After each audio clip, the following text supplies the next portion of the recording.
தளபதி தளபதி நீதான் என்றும் தளபதி, தளபதி தளபதி நீதான் எங்கள் தளபதி. நான் பாக்குறீங்க 50 வருஷம் நீங்க ஆட்சி பண்ணிட்டீங்க. உங்க மேல பல பிரச்சனை இருக்கு. 50 வருஷத்துல என்ன ஆட்டம் போட்டீங்க?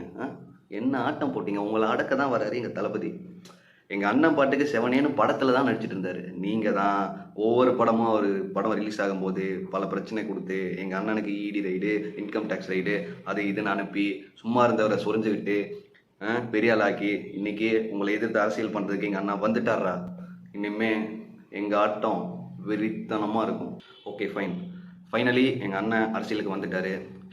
ரஜினி மாதிரி வந்து நான் வரேன் வரேன் வரேன்னு சொல்லி ஏமாத்திட்டே இல்லாமல் கடைசியில் எங்கள் அண்ணன் உள்ளே வந்துட்டாரு. எங்கள் அண்ணன் வந்து வரும்போது எப்படி வந்திருக்காரு தெரியுமா? பிறப்புக்கும் எல்லா உயிருக்கும் அப்படிங்கிற டேகோடு வந்திருக்காரு. என்ன அர்த்தம்? மனுஷங்களுக்கு மட்டும் இல்லை, இந்த பூமியில் இருக்க எல்லா உயிர்களுக்காகவும் நான் அரசியல் பண்ண போகிறேன் அப்படின்னு சொல்லி எங்கள் அண்ணன் வராரு. அது மட்டும் இல்லாமல் தமிழக வெற்றி கழகம் அப்படின்னு சொல்லிட்டு எங்கள் அண்ணன் கட்சிக்கு பேர் வச்சிருக்காரு. ஓகே, நல்ல விஷயம். அண்ணன் வந்துட்டாரு, வரவேற்கத்தக்க வேண்டிய விஷயம். அண்ணனுக்கு வாழ்த்துக்களையும் எங்களை ஏமாத்தாமல் இருந்ததுக்காக பாராட்டுகளையும் தெரிவித்து கொண்டு இந்த வீடியோக்குள்ளே நான் போகிறேன். ஓகே, அண்ணன் வந்து இது வரைக்கும் இன்னும் எந்த கொள்கையும் அறிவிக்கலை. ஆனால் கட்சி பேரை மட்டும் சொல்லிட்டு எதுவாக இருக்கும் அப்படிங்கிற மாதிரி ஒரு சின்ன ஹிண்ட் மட்டும் கொடுத்துருக்காரு அண்ணன் என்ன சொல்கிறாருன்னா, நம்ம ஊரில் ஊழல் லஞ்சம் அப்படின்னு சொல்லிட்டு இப்படி ஒரு கலாச்சார சீர்கேடு அரசியலில் நடந்துகிட்ருக்கு, அதை எதிர்த்து சண்டை போட நான் வரேன் அப்படின்னு சொல்கிறாரு. ஓகே, வரவேற்கத்தக்கது. அடுத்தது ஜாதி மதம் பேதங்கள் இப்படி பிரித்து மக்களை வந்து கூறு போட்டுட்ருக்காங்க, இதுக்கு எதிரான அரசியலில் தான் நான் பண்ண போகிறேன் அப்படின்னு சொல்லி அண்ணன் சொல்லியிருக்காரு. வரவேற்கத்தக்கது. இதுக்கு மேலே வந்து அண்ணன் எந்த விதமான கொள்கையும் இன்னும் எடுத்து வைக்கல.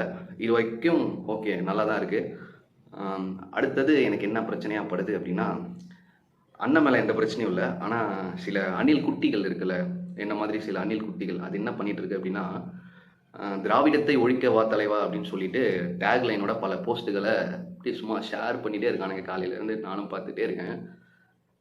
அதுக்கு அணில் குட்டிகளுக்கு மட்டும் இல்லை, நான் அண்ணனுக்கும் சேர்த்தே சொல்கிறேன். அண்ணன் வந்து இங்கே இருக்க திராவிட கட்சிகள் கழகங்களை வந்து எதிர்த்து சண்டை போடுறதுல எங்களுக்கு பிரச்சனையே இல்லை. அவங்கக்கிட்ட இருக்க குறைகளை சொல்கிறதுல எந்த பிரச்சனையும் இல்லை. தமிழக வெற்றி கழகம்னு பேர் வச்சதுனால ஓகே, தமிழுக்காக நீங்கள் குரல் கொடுங்க, அதுலேயும் எந்த பிரச்சனையும் இல்லை. நாங்களும் தமிழுக்காக குரல் கொடுத்துட்டு தான் இருக்கோம். எங்களுக்கு எங்கே பிரச்சனை வரும் அப்படின்னா, திராவிட கோட்பாடுகள் கொள்கைகள் இதுக்கு எதிராக அண்ணன் என்னைக்காச்சும் வாயை திறந்து பேசினாரு அப்படின்னா அண்ணன் என்று பாராமல் பார்ப்பீங்க. அண்ணன் வந்து வாங்குற அடியை இது வரைக்கும் யாரும் வாங்காத அளவுக்கு இருக்கும். இதை நான் சொல்லிக்கிறேன். அப்புறம் என்ன விஷயம் அப்படின்னா, ஒரு 6 மாதத்துக்கு முன்னாடி தான் நம்ம ஆளுநர் ஐயா என்ன பண்ணார், ஆர்.என். ரவி தமிழ்நாடு அப்படின்னு எழுதி கொடுத்ததை தமிழகம்னு படித்ததுக்கு நம்ம ஒட்டுமொத்த பேரும் ஆளுநருக்கு எதிராக குரல் கொடுத்து இது தமிழகம் இல்லை தமிழ்நாடு அப்படின்னு சொல்லி உறக்க சொன்னோம். நம்ம தான் சொன்னோம். இன்னைக்கு அதே பேரில் ஒரு நடிகர் கட்சியை தொடங்கியிருக்காரு அப்படின்னு சொல்லிட்டு பயிர் விட்டுட்ருக்கோம். அந்த பேரில் எந்த விதமான பிரச்சனையும் இருக்கிறதா நம்ம பார்க்கறது இல்லை. நான் மறுபடியும் சொல்கிறேன், அணில்களா அணில் குஞ்சுகளா உங்களுக்கு தான் சொல்கிறேன், இது என்றைக்குமே தமிழ்நாடு தான். பிஜேபிக்காரன் தான் வந்து இதை தமிழகம்னு சொல்லிட்டு இருக்கான் இன்னைக்கு வரைக்கும். இப்போ அண்ணா அதே டேக்லைனோட வராரு அப்படின்னா கொஞ்சம் எனக்கும் சந்தேகமாகவே தான் இருக்குது. தயவு செய்து அணில் குஞ்சுகள் அணில் குட்டிகள் எல்லாரும் இதுக்குள்ளே வாங்க. முதல்ல பாலிடிக்ஸ்னால் என்னன்னு தெரிஞ்சுட்டு பேசுங்கடா, முட்டா பயிலுங்களா. அதை விட்டுட்டு எங்கள் அண்ணன் வந்துட்டார் அப்படின்னு சும்மா அப்படி கொடியில் காய போட்டு அந்த வாழை தூக்கி பின்னாடி சொருகிட்டு கையில் கட்சி கொடியை தூக்கிட்டு அது இல்லை அரசியல். என்ன கொள்கைகள் என்ன கோட்பாடுகள் எதுக்கு எதிரான அரசியல் பண்ணுறோம் அப்படிங்கிறது ரொம்ப முக்கியமான விஷயம். நான் இன்னைக்கு படிச்சிருக்கேன் அப்படின்னா, இன்னைக்கு வந்து இங்கே தமிழ்நாட்டில் இருக்க பெரும்பாலான மக்கள் படிச்சிருக்காங்க, நல்ல வசதியாக இருக்காங்க அப்படின்னா திராவிட சித்தாந்தம் முளைச்சதுக்கு அப்புறம் தான் அது எல்லாமே நடந்திருக்கு. அதை எதிர்த்து ஒருத்தன் அரசியல் பண்ணுறான் அப்படின்னா அவனுக்கு தோல்வின்றதை விட அவன் எதிர்பார்க்காத அளவுக்கு அவனுக்கு அடிகள் விழும். அதில் எந்த விதமான மாற்று கருத்தும் இல்லை. புரியுதா? புரியும். அண்ணனுக்கு ஒருவேளை அண்ணன் வந்து திராவிட சித்தாந்தத்தை எதிர்த்து தான் நான் அரசியல் பண்ணுறேன் அப்படின்னு நின்னாருன்னா அவர் வாங்குற அடி அவருக்கே சேரும்.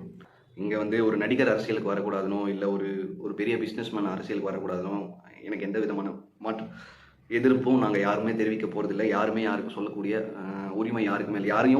யாரையும் வரக்கூடாதுன்னு சொல்லக்கூடிய உரிமை யாருக்குமே இல்லை. பிஜேபிக்காரனாகவே இருந்தாலும் இந்த மண்ணில் வந்து அவன் அரசியல் பண்ணட்டும். அவனுக்கு எதிர்கருத்து என்கிட்ட இருக்குன்னா அதை தான் நான் பேசுவேனே தவிர நீ இங்கே அரசியல் பண்ணக்கூடாதுன்னு சொல்கிற உரிமை எனக்கு கிடையாது. ஓகேவா? அதே மாதிரி தான் அண்ணனும் வரட்டும், அரசியல் பண்ணட்டும். ஆனால் எங்களோட சித்தாந்தங்கள், எங்களோட ஐடியாலஜிக்கு எதிரா அண்ணன் நிற்கிறாரு அப்படின்னா, எனக்கு வாழ்க்கை கொடுத்த, எனக்கு படிப்பு கொடுத்த, எனக்கு பகுத்தறிவு சொல்லிக் கொடுத்த ஒரு சித்தாந்தத்தை அண்ணன் எதிர்த்து நிற்கிறாரு அப்படின்னா, நாங்க எதிர்த்து அரசியல் பண்ணோம்னா, நீங்க வந்து பெரிய இது மாதிரி வந்து கடிச்சிட்டு இருக்கக்கூடாது. புரியுதாடா அணில் குட்டிங்களா? அவங்கள தான் சொல்றேன். கட் பண்ணிடுவேன் வால. ஓகே.